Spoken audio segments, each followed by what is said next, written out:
Hello बच्चों, अब हम आते हैं एक्सरसाइज 8.1 का क्वेश्चन नंबर 8। हम ऑलरेडी क्वेश्चन 7 तक कर चुके हैं। क्वेश्चन 8 दिया हुआ है, it is given that if 3 cot A is equal to 4, check whether 1 minus ten square A upon 1 plus ten square A is equal to cos square A minus sine square A और not. यानी इस condition का हमें use करना है। हम चाहें तो इसमें PVP अपॉन HH भी लगाने की ज़रूरत भी नहीं है, क्योंकि आपको पता है कि ये cot A का रेशियो दिया हुआ है 3 cot A is equal to 4। तो मैं इसे लिखूंगा cot A is equal to 4 upon 3। ठीक है, क्योंकि cos और sin का रेशियो निकालना है। अगर इसमें वैल्यू सब्स्टिट्यूट करना होता तो हम क्या करते, cot का जस्ट रेसिप्रोकल कर देते, tan A मालूम हो जाता। ठीक है, तो इससे सिर्फ ये कंडीशन, इस कंडीशन को हम इवेल्युएट कर सकते हैं इसकी हेल्प से, cot A की हेल्प से। लेकिन अब हमें चूँकि cos और sin दोनों का रेशियो चाहिए, तो इसलिए हमें एक राइट एंगल ट्रायंगल बनाना पड़ेगा। तो cot A is B upon P। एक राइट एंगल ट्रायंगल बना लेते हैं।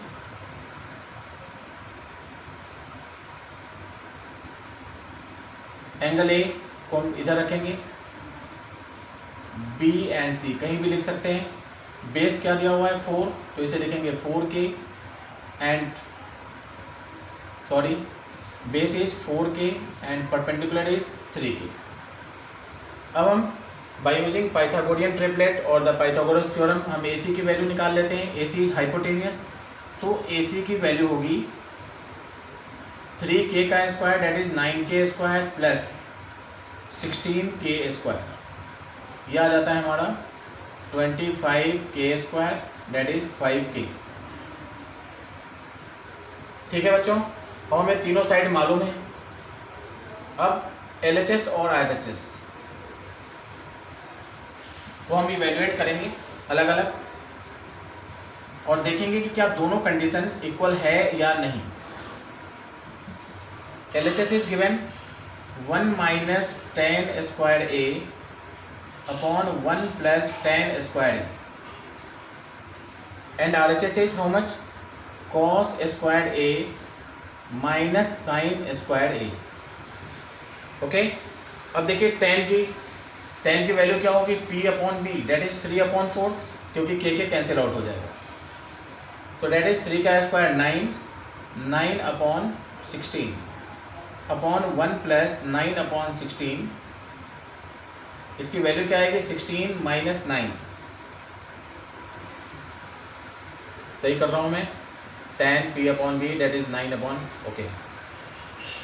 तो यह आ जाएगा हमारा 16 minus 9 upon 16 upon 16 plus 9 upon 16। 16 and 16 will get cancel out, और इसका जो रिजल्ट आएगा डेट इज 7 अपॉन 25। इसी तरीके से इसे इवेल्युएट करते हैं। B upon H that is 16 upon 25 का 4 अपॉन 5 का square that is 16 upon 25 minus P upon H that is 9 upon 25। इसका रिजल्ट कितना आ जाएगा 7 upon 25। LHS is equal to RHS। तो आप कह सकते हो कि 1 माइनस टेन स्क्वायर दोनों इक्वल है, तो 1 minus ten square A upon 1 plus ten square A is equal to cos square A minus sine square A. Yes, ये इक्वल है। ठीक है, हाँ तो बच्चों अब हम एक्सरसाइज 8.1 का question number 9। It is given that in triangle ABC right angle at B। देखिए मैं यहाँ पर रफ डायग्राम बना रहा हूँ।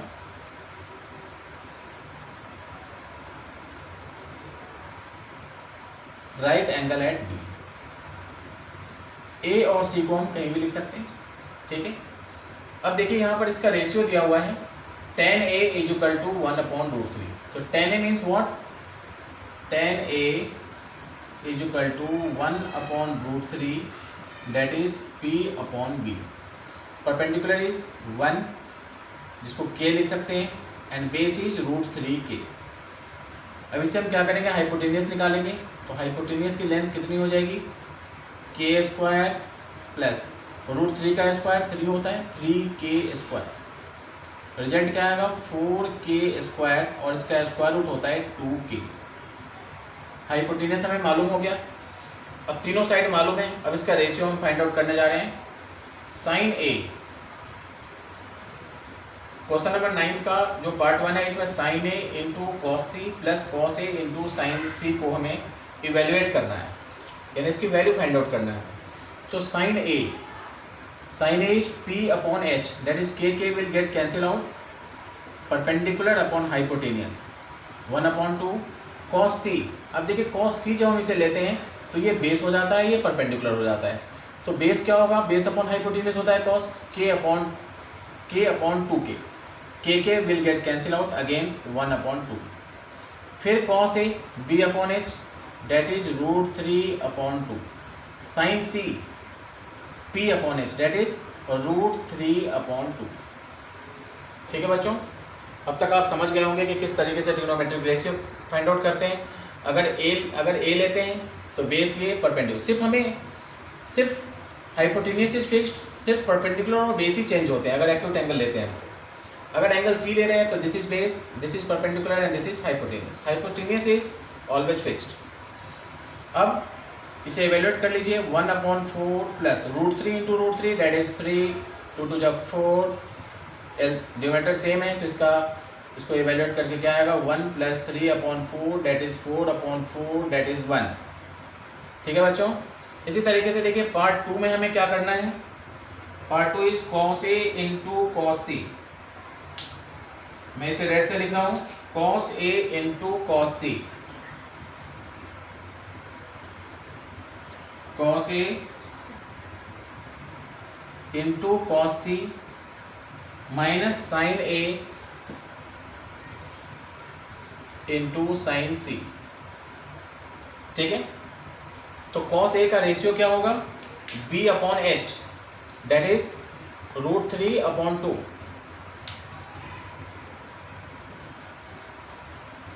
कॉस सी क्या होगा, ये this is base upon hypotenuse that is 1/2 minus sine A p upon h that is 1/2 and again sine C that is √3/2।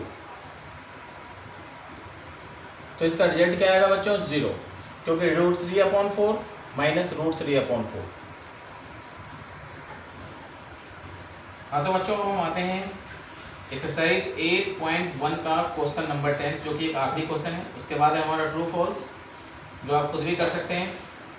इसके बाद हम आएंगे एक्सरसाइज 8.2 इस क्वेश्चन के बाद। तो क्वेश्चन 10 क्या कह रहा है, in triangle PQR right angle at Q, PR plus QR का सम दिया हुआ है that is 25 centimetre and PQ is 5 centimetre. We have to find the ratio of sin P, cos P and tan P. So first of all, roughly I am drawing a right angle triangle.